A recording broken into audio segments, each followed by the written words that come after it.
compte tenu, bien sûr, de l'état des comptes et des recettes fiscales en baisse dans, bien sûr, le sillage de cette crise liée à la Covid-19, est-ce que vous pensez que l'on se dirige vers plus de contrôles fiscaux en 2021?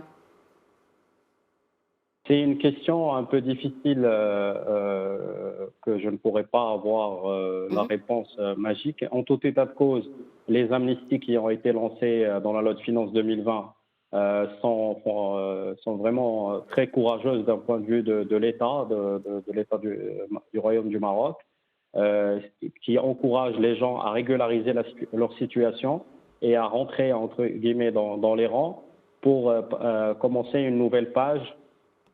Et je trouve que c'est d'excellentes mesures qui ont été proposées dans la loi de finances 2020.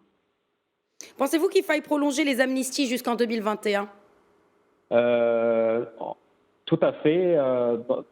Dans le cadre de la commission juridique et fiscale du club des dirigeants, nous avons envoyé un certain nombre de recommandations et parmi celles-là, on a demandé à la prolongation de ces mesures d'amnistie ou de régularisation telles qu'appelées dans la loi.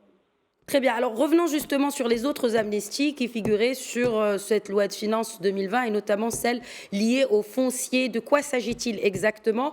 Est-elle aussi sujette à une échéance au 15 décembre? Tout à fait. L'échéance pour les revenus fonciers est fixée au 31 décembre. Elle D'accord. concerne l'ensemble des revenus fonciers Mhm. qui n'ont jamais été déclarés par les personnes physiques.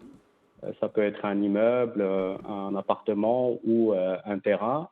Le contribuable va déclarer les revenus qu'il a encaissés en 2018 comme année de référence. Il va payer une contribution libératoire de 10% et il va être blanchi il aura régularisé la situation.